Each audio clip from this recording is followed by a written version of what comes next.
నేను మన ఛానల్లో వీడియో పెట్టక చాలా కాలం అయింది. అయినా కానీ నా కోసం మీరు ఇంకా వెయిట్ చేస్తున్నందుకు చాలా థ్యాంక్స్. మీరు ఎప్పుడైనా దెయ్యం మీద పడింది లేదా శ్వాస తీసుకొనివ్వలేదు అని ఎవరైనా చెప్పడం మీరు విన్నారా? మన హర్రర్ లవర్స్ ఖచ్చితంగా ఈ విషయం గురించి వినే ఉంటారు.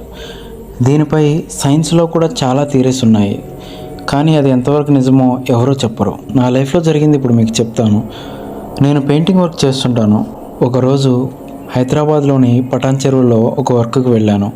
నేను ఇంకా నాతో ఒక వర్కర్ వచ్చారు. మాకు ఆ వర్క్కి వెళ్ళటం రావటం చాలా దూరం కావడం వల్ల అక్కడే ఒక స్టే చేయాలనుకున్నాం. అది ఊరికి చాలా దూరంగా ఉన్న ఒక విల్లా. చుట్టుపక్కల విల్లా తప్ప ఇంకేమీ లేవు, ఓన్లీ ఆ విల్లా మాత్రమే అక్కడ ఉంది. మేము టిఫిన్కి మరియు ఫుడ్కి వెళ్ళాలన్నా 2 కిలోమీటర్స్ వెళ్ళాలి. అలా అక్కడే 4 డేస్ ఉండాలని ఫిక్స్ అయ్యాం. అయితే నాకు కొత్త ప్లేస్ కావటం వల్ల నిద్ర పట్టదు. అందుకే మేము కొంచెం ఈవినింగ్ డ్రింక్ చేసాం. భోజనం పార్సల్ తీసుకొని విల్లాకి వెళ్ళాం. అక్కడే భోజనం తిని పడుకున్నాం. మేము ఉండే విల్లా ఆ లైన్లో లాస్ట్లో ఉంటుంది. ఆ విల్లా కన్స్ట్రక్ట్ చేసి మినిమం ఒక 5 ఇయర్స్ అయినా అవుతుందని అక్కడున్న కాంట్రాక్టర్ మాకు చెప్పారు. ఇప్పటి వరకు ఎవరు కొనలేదు. రీసెంట్గా ఎవరో కొని పెయింట్స్ వేయిస్తున్నారు. మొదటి రోజు మేము డ్రింక్ చేయటం వల్ల మందుమత్తులో ఉన్నాం. దానివల్ల నేను చాలా త్వరగా నిద్రపోయా. మార్నింగ్ లేచి ఫ్రెష్ అయ్యి టిఫిన్ చేసాం. డైలీలానే వర్క్ స్టార్ట్ చేసాం. ఈవినింగ్ మేము బయటికి వెళ్ళినప్పుడు నాతో వర్క్ చేసే అన్న నైట్ ఎలా నిద్రపోయావు అని అడిగాడు. నేను బాగానే నిద్రపోయా. ఏమైందన్నా, ఎందుకు అలా అడిగావు అని నేను అతన్ని అడిగాను. కానీ ఆయన చెప్పింది విని నేను చాలా ఆశ్చర్యపోయా. నీకేమైంది, నీకు నిద్ర పట్టలేదా అని ఆయన అడిగినప్పుడు అప్పుడు ఆ అన్న నాతో ఇలా చెప్పాడు. మేమున్న విల్లా కింద ఒక బెడ్రూము అండ్ హాలు, కిచెన్ ఉన్నాయి. పైన 3 బెడ్రూమ్లు, ఒక చిన్న హాలు ఉన్నాయి. మెట్ల పక్కన ఉన్న ఒక చిన్న బెడ్రూమ్లో మేము పడుకున్నాం. అయితే నైట్ మేము పడుకున్నాక ఎవరో ఆ ఇంట్లో అటు ఇటు నడుస్తున్న శబ్దం వినిపిస్తుంది. అదేంటి, ఈ విల్లాలో ఉన్నది మేమిద్దరమే కదా, ఎవరు ఇక్కడ తిరిగేది అని ఆలోచిస్తుంటే ఇంతలో ఎవరో మెట్లెక్కి పైకి వస్తున్నట్లు శబ్దం వినిపిస్తుంది. అది కూడా గజ్జెల శబ్దంతో వినిపించడంతో చాలా భయంగా అనిపించింది. అయినా సరే ఇక్కడ ఏం జరుగుతుందో అని అలానే వింటున్నా. అలా మెట్లు ఎక్కుతూ మనం పడుకునే గది దగ్గరకు వచ్చేసింది. నేను ఇంకా ఎవరా అని ఆలోచిస్తూ ఉన్నా. ఇంతలో ఎవరో డోర్ కొట్టినట్టు అనిపించింది. ఈ విల్లా అన్ని డోర్లు లాక్ వేసాం, ఎవరు లోపలికి రాలేరు. అలాంటిది ఎవరు ఉన్నట్లు అనిపిస్తుంది ఏంటి అని కాసేపు ఆలోచించా. ఒకవేళ ఇదంతా నేను భ్రమపడుతున్నానేమో అనుకున్నా. అయినా సరే కాసేపు అలానే వింటూ నిద్రలోకి జారిపోయాను. ఇంతలో నా మీద ఎవరో కూర్చున్నట్లు అనిపించింది. నాకు చాలా బరువుగా అనిపిస్తుంది. అది ఎలా ఉందంటే భూమికి నన్ను బలంగా నొక్కుతున్నట్లు అనిపించింది. చాలాసేపు లేవాలని ట్రై చేస్తున్నా, కానీ లేవలేకపోతున్నా.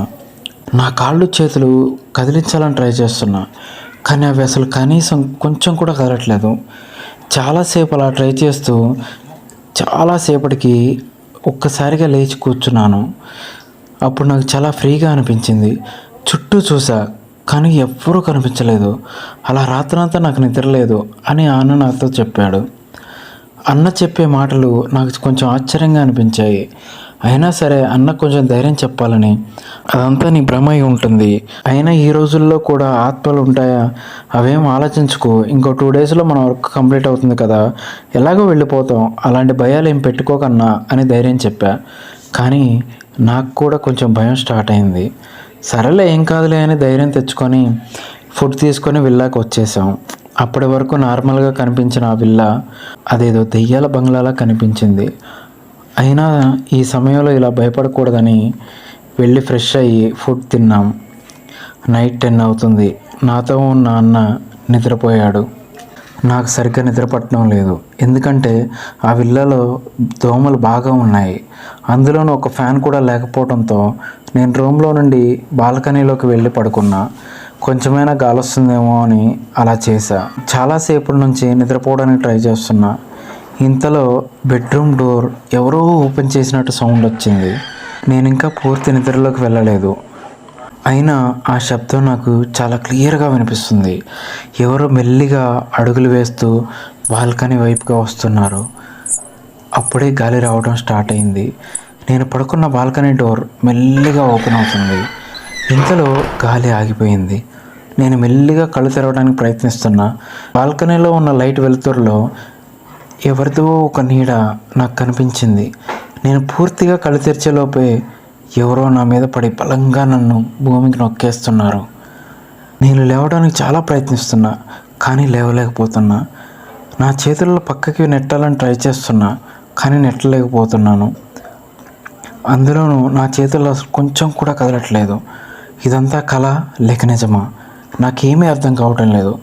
అలా చాలాసేపు ట్రై చేసి ఒక్కసారిగా లేచాను, కానీ అక్కడ ఎవ్వరూ లేరు. ఇంతలో ఎవరో గజ్జల సౌండ్తో మెట్లు దిగి కిందకి వెళుతున్నట్లు అనిపించింది. నాకు చాలా భయం అనిపించింది. వెళ్ళి చూడాలి అనుకున్నా, కానీ నాకు ధైర్యం సరిపోలేదు.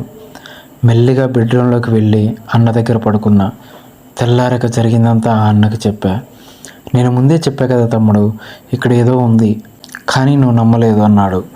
ఈ డే మొత్తం వర్క్ చేసి ఈవినింగ్ వెళ్ళాలనుకున్నాం, కానీ వెళ్ళటం కుదరలేదు. ఆ రోజు నైట్ కూడా అక్కడే పడుకోవాల్సి వచ్చింది.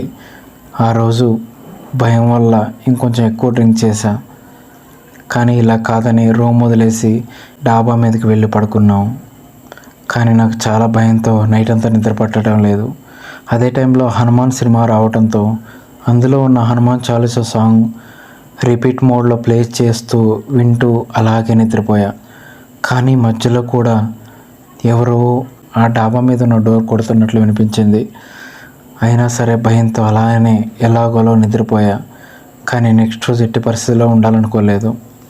అక్కడి నుంచి వెళ్ళాలని బలంగా ఫిక్స్ అయిపోయాం.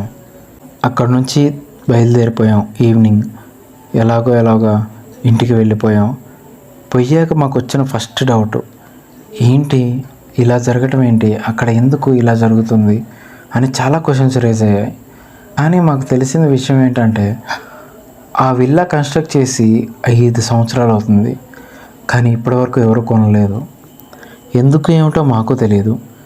కానీ మాకు అనిపించిందల్లా అది కన్స్ట్రక్ట్ చేసి 5 సంవత్సరాలు అవుతున్నా ఎవ్వరూ అందులో లేరు. ఇంకో ఏదో అదృశ్య శక్తి అందులో నివాసం ఉంటుంది. మేము అన్ఎక్స్పెక్టెడ్గా అక్కడికి వెళ్ళి స్టే చేయటం వల్ల ఆ ఆత్మ ఉన్న స్థలానికి మేము వచ్చినట్లు తను మా మీద పడిందేమో అని మాకు అనిపించింది. అంతే ఫ్రెండ్స్, ఈ స్టోరీ మీకు చెప్పాలనుకున్నా. ఇది నా లైఫ్లో నిజంగా జరిగింది. ఈ వీడియో ఇప్పటివరకు చూసిన మీ అందరికీ థ్యాంక్ యూ సో మచ్. ఇలానే మళ్ళీ వీడియోస్ వస్తూనే ఉంటాయి. నన్ను సపోర్ట్ చేస్తే ఇంకా ఎక్కువ వీడియోస్ చేయడానికి ప్రయత్నిస్తాను. Thank you very much. Bye.